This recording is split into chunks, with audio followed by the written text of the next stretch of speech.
people that waited in line just to share this experience of Venom, Candyman, Night of the Living Dead, The Rock, Final Destination. But I want you to know you are now entering the Cinema Chop Shop with a top and the pop pop. Boom boom bop bop bop.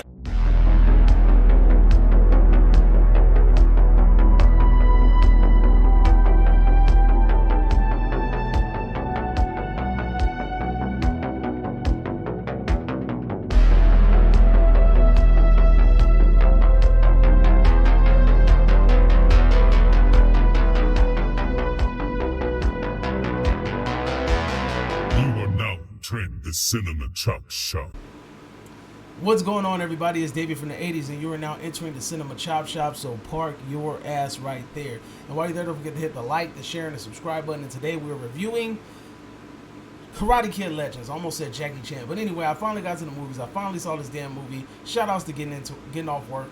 But I finally watched this movie, and I'm a huge Karate Kid fan, and I know this movie has a lot of stigma and negative comments and negative reviews behind it, but I'm going to go ahead and I'm going to give you my own personal opinion, and it might lean away towards what everybody else is doing. But anyway, let's go ahead and get into the nitty gritty. So, the synopsis of the movie: there's a young man living in Beijing, China, and what ends up happening is some shit goes down. His mom ends up moving, and they pack up their shit and move to New York. Sound familiar? Yeah, it's a pretty typical Karate Kid storyline. If you guys are familiar with this franchise, this is nothing surprising at all. Anyway, moving on to the point. The young man gets into some shit where he needs karate or kung fu in order to get him out of it. Now, what I will say is this movie has excellent cinematography, right? And I wouldn't say excellent. It has good cinematography. It has good cinematography because in a fighting movie, you need to have good cinematography. If you have bad cinematography, then, you know, the movie's going to look like shit. You got to make sure that you get the angles right because you got to make sure that punch looks good on camera. And I feel like they did a really good job with that, especially with the slowing down. I feel like the slowing down was a bit excessive in this movie, but you know that's a conversation for the more the cons. Also, the fighting choreography in this movie was pretty damn good. The young man did some really cool stunts, but another con of it was that some of the stunts were performed on the cable. I'm not a huge fan of cables. If you guys are asking yourself what does he mean by cable, if you guys have seen movies like Crouching Tiger, Hidden Dragon, how they kind of fly around and float. They even did a little bit in Cobra Kai.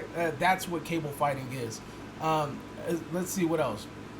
I thought that the story for the first half of the movie was actually pretty damn good. The first and second act, I think that was a solid story. I think that it transitioned into something else, and I think that's where the movie started to kind of get a little bit rocky. And I'll kind of elaborate a little bit more on that as we get into like the more negs of this movie. But the first half of the movie I think was really solid, and it flowed really well.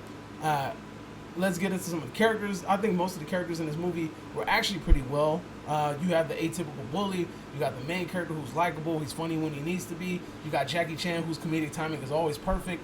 You have Daniel LaRusso, as limited as possible. He comes in, and the crazy thing about it is him and Jackie work really well together. And it kind of sucks that we didn't get to see a lot of that, but we'll kind of get to that when we get there. As far as the pros, I think that's kind of all I got. I think they were also very smart about the way that they planned this movie. This movie is 1 hour and 30 minutes. That is the perfect fucking time span for a movie of this caliber. You do not want to make this movie a lot longer than it has to be. And I think they were really smart with picking and choosing how long they wanted this movie to be, because I think the longer it would have been, the more the story would have fell apart, and I think it would have got a worse review. But anyway, let's go ahead and get into some of the cons, right? I got quite a lot of cons, but I think that they're more so cons that would have made the story better. Now, when this movie was first advertised, it was advertised as homie Ralph, whatever his name is, whatever. Ralph was just going to produce this damn movie. That was originally the plan. I don't think his character was supposed to be in this movie, but eventually he ended up becoming a part of the movie, and I think that was a flaw, especially seeing how the whole movie came out. I think that it would have been better for him to say that he's not in the movie, and then he would have popped up in the movie. Because I'm gonna be honest with you, I know this movie is advertised as these two working with this young man, but that is complete and utter bullshit. Ralph is barely in this fucking movie at all. He's only in the third act. All right. Mr. Han's character, he's in this movie maybe half of the movie. All right, so them advertising it as if these two coaches came together throughout the duration of this whole movie to work with this young man is complete and utter bullshit. I think that they baited the fans by using that and advertising this movie as that, and I feel like that is one of my biggest gripes with this movie. Another gripe that I have with this movie is that it kind of didn't seem like it knew what the fuck it wanted to be. The first half of the movie is kind of exploring this one avenue, which I was really interested in because, let's be honest with you, that the Karate Kid format is too fucking similar. They follow a similar format. We watched Cobra Kai do it season after season after season, and I just couldn't sit through another movie doing the same shit. And this movie does it. I mean, come on, you have a boy that left one place and then went to somewhere else. Didn't freaking Daniel come from freaking New Jersey or some shit? You know what I'm saying? So like, this is a very similar storyline. It is a very similar storyline that's played out in Karate Kid throughout the whole duration of the series, right? And the whole connection, speaking of which Daniel barely being in the movie, that whole connection between LaRusso and Mr. Han was hella forced. They kind of push it in the beginning of the movie, which is cool, and they explain it, but then what ends up happening is that you don't really get expanded on it. It just kind of just talks about it briefly, and then all of a sudden it just kind of like, hey, we already explained to you how these guys know each other and why he came over here. All right, cool, now watch the movie, right? I felt like that kind of fell apart. Now, I know that they didn't want to show Daniel's character too much because what you would have did is you would have veered off and made it a movie about Daniel versus this young, talented actor who led the movie magnificently, if I might add. But, you know, like I said, it's the same format. Like, of any Karate Kid movie, it's kind of formulaic, but at the same time, it did what it needed to do. I really enjoyed that plot in the first half of the movie. And I kind of even respect the reasoning behind the karate tournament at the end of the movie and the reasoning behind it. I thought that was really cool. But I will say, again, the process of preparing for the tournament, I felt like it came off a little bit like forced. Because, again, that's when you incorporate Daniel's character into the movie. Also, like I said earlier, you had the wires. The wires in the movie, I'm not a fan of, like, wire acting. I don't like the whole wire jumps and wire fighting. That's just me. Also, the soundtrack to this movie fucking sucked, alright? I'm being 100% honest with you. I didn't like the soundtrack to this movie. This whole, like, they slowed it down and then sped it back up thing, I fucking hated it. They did that shit way too much in this movie. And I feel like it kind of takes you out of the moment. Like, I know it's supposed to be, like, there for comedic timing. And I felt like it was just done over and over and over and over again. It's kind of like when you watch, like, Justice League, or you watch like a Snyder movie and that motherfucker slows that shit down a lot, it's like that to the point where it's noticeable and it gets annoying. They did that in this movie way too much. And then let's see what slow-mo scenes in this movie too. That was another thing that kind of caught me off guard. They have way too many fucking slow-mo scenes in this movie. Overall though, I think that it had good bones. There's a good story in there for the most part. Like, what they were trying to do with this movie, I think that for the most part, it started off, like, foundationally as a decent fucking movie. But then as they tried to incorporate, we got to put Daniel's character in this movie, I think that's when it kind of just get a little bit rocky. I think there was a way to add Daniel's character kind of sooner in the movie, and I think it would have made a little bit more sense. Versus, like, him just getting thrown in at the end of the movie and just like, oh, you're going to show up, I know you will. And he just pops up. Like, I don't know. Especially because the way that him and Jackie interact is amazing. Like, they have really good comedic timing. It kind of reminds you of, like, Chris Tucker and Jackie Chan. The way they kind of play off of each other. I think that their chemistry on camera is really good. I think it's something that definitely needs to be explored more. And it's kind of crazy, too, because when you think about it, it's like, where are they going from here? If this movie, I don't know where timeline-wise this movie is supposed to take place. I know that it takes place somewhere either during Cobra Kai, somewhere in one of the later seasons.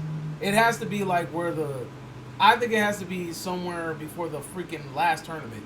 It has to be either before the last tournament or after the last tournament, somewhere in it from there. If you start from the last tournament, like prepping for the last tournament before they go before they compete. Whenever freaking Daniel and Johnny join teams, when Danny and Daniel and Johnny join teams and Johnny stops pushing that whole that Miyagi Fang thing, that's where I feel like this movie is anywhere from there to like the end of Cobra Kai. That's where this movie has to be placed. I think it's cool when you're expanding on the universe. I think Han's character is interesting to explore on.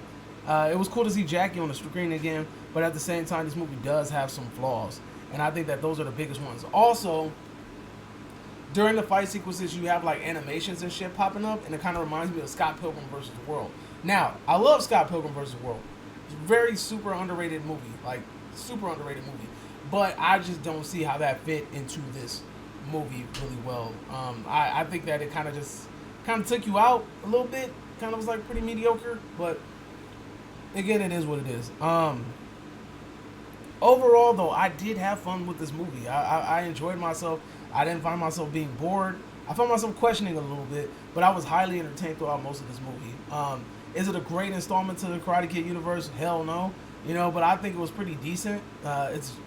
And I can see them growing with this and kind of making this something else. It does feel like maybe it should have been turned into a series and you could kind of expand on it a little bit more.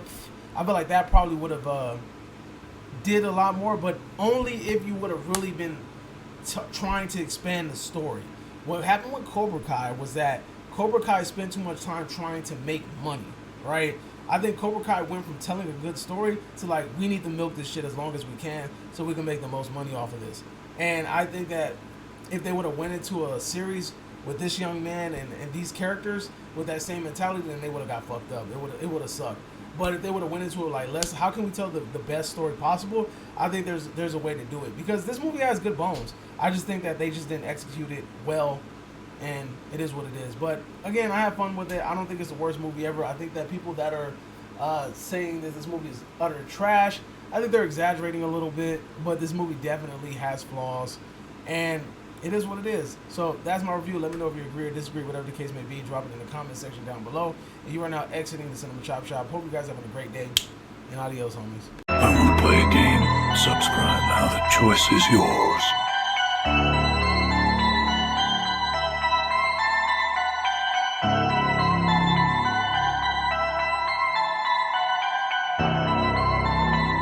You're now exiting the Cinema Chop Shop.